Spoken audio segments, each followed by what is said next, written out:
অনেক ঘোরাঘুরি হলো, এবার একটু ভুরিভোজ করা দরকার, কারণ এত বেশি খিদা লাগছে কি বলবো। এখন বাজে প্রায় দুপুর 2:30, মানে 3টার কাছাকাছি।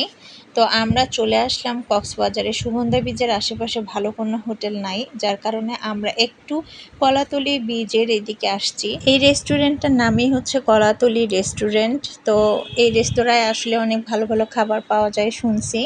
খাবারের মানটা কীরকম হবে সেটাই টেস্ট করার জন্য আজকে আমরা এখানে ঢুকছি। আর গত কয়েকদিন থেকে মাছ মাংস মানে মুখের মধ্যে অরুচি ধরে গেছে। মনে হচ্ছে যে খুব বেশি ঝাল যদি কিছু পাইতাম তাহলে খাইতাম। আর এই দিকে কিন্তু খাওয়া দাওয়ার খুবই সমস্যা, আর খাওয়া দাওয়া তেমন ভালো পাওয়া যায় না, তার উপরে প্রচুর দাম। একটু ভালো কিছু খাইলেই কিন্তু অনেক বেশি একটা মোটা অ্যামাউন্টের একটা বিল চলে আসে। যাই হোক, কিছুই তো করার নাই, তারপরেও তো খাইতেই হবে। আমরা যখন হিমছড়িতে ছিলাম, হিমছড়ির ওখানে এক ভাইয়ের কাছ থেকে আমরা সিঙ্গারা খাইছি। সেই সিঙ্গারার ওখানে শুকনো মরিচ 1 গামলার মতো উনি ভেজে রাখছে তেল দিয়ে, হ্যাঁ।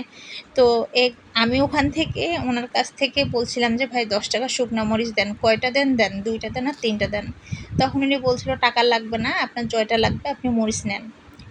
এই যুগে এসে মানে এই যে কক্সবাজারে এরকম একটা কথা শুনতে পারবো, এটা তো অবিশ্বাস্য। মানে আমরা যারা ট্যুরিস্ট, যারা ঘুরতে আসি, তাদেরকে তো খুব চেপে ধরা হয়, অল্প কিছু অনেক দাম ধরে নেওয়া হয়। কিন্তু উনি একটু ভিন্ন রকম ছিল। উনি বলছিল যে আপনার জয়টা লাগে তো এটা আপনি নিজে উঠাই নেন।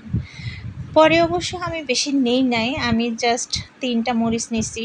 আর আমি একটা নিলাম, আর সাফওয়ানকে একটা দিছি, আর সাফওয়ানের বাবাকে একটা দিছি। আসলে শুকনা মরিচের তেল দিয়ে ভাজা এই শুকনা মরিচটা খেতে যে এত মজা লাগে, আপনারা যখন খাবেন তখন বুঝবেন। যাই হোক, আমরা কাচ্চি অর্ডার দেই, আমি আর সাফওয়ান দুজনে কাচ্চি খাচ্ছি। আর আপনাদের ভাই তো কাচ্চি খাবে না, ও হচ্ছে গরুর মাংস খাবে, ও গরুর মাংস লাভার, হ্যাঁ। তো গরুর মাংস আর সাদা ভাত অর্ডার দিছে। তা খুব রিকোয়েস্ট করলাম যে আমরা কাচ্চি খাবো আর তুমি সাদা ভাত খাবা, তুমি পোলাও খাও। তখন ও সাদা ভাত স্কিপ করে পোলাওটা খাইলো। আর ওর একটা অভ্যাস, বাসায় ওকে সালাদ করে দিলে কিন্তু কাঁচামরিচ পেঁয়াজ কেটে কেটে দিতে হয়। এখন ওটা তো রেস্টুরেন্ট, এটা তো ওই ব্যবস্থা ওখানে নাই। তো আমি ওই ভাইকে একটু বললাম যে ভাই একটু কাঁচামরিচ আর একটু পেঁয়াজ কুচি কুচি করে এখানে দাও তো, যদি দিতে পারো ভালো হয়। তখন ও প্রথমে বুঝে নাই, ও বলছিল আসলে কক্সবাজারের ভাষাগুলো একটু অন্যরকম। ও ভাবছিল যে আমি সালাদ চাইছি। পরে ওকে আবার পাঠিয়ে দিলাম, আবার তখন ও নিয়ে আসছে, আবার ওকে বোঝাই দিলাম যে কেটে কেটে, তখনও বুঝতে পারে। তো পেঁয়াজ দেয়নি, ও কাঁচা মরিচটাই শুধু কেটে কেটে এখানে দিছে।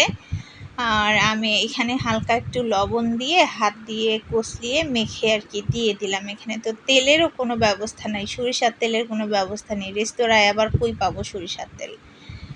তো যাই হোক, আমরা এখন খাওয়া দাওয়া করতেছি। আর খাওয়া দাওয়া টেস্টটা খুবই সুন্দর ছিল, মানে অসাধারণ ছিল। তবে আলুটা কিন্তু সিদ্ধ হয়নি, মাংসটা গলে গেছে কিন্তু আলুটা সিদ্ধ হয়নি, উপরের অংশটা পুড়ে গেছে, মানে বেশি সিদ্ধ হয়ে গেছে। আর এই যে ভিতরটা কিন্তু কাঁচাই আছে। যাই হোক, যেহেতু প্রচুর খিদা লাগছে, আমরা খাওয়া দাওয়া নিয়ে ব্যস্ত থাকি। আর আপনারা ভিডিওটা দেখলে অবশ্যই একটা লাইক কমেন্ট করবেন, পাশে থাকবেন সবাই। আল্লাহ হাফিজ সবাইকে, আসসালামু আলাইকুম।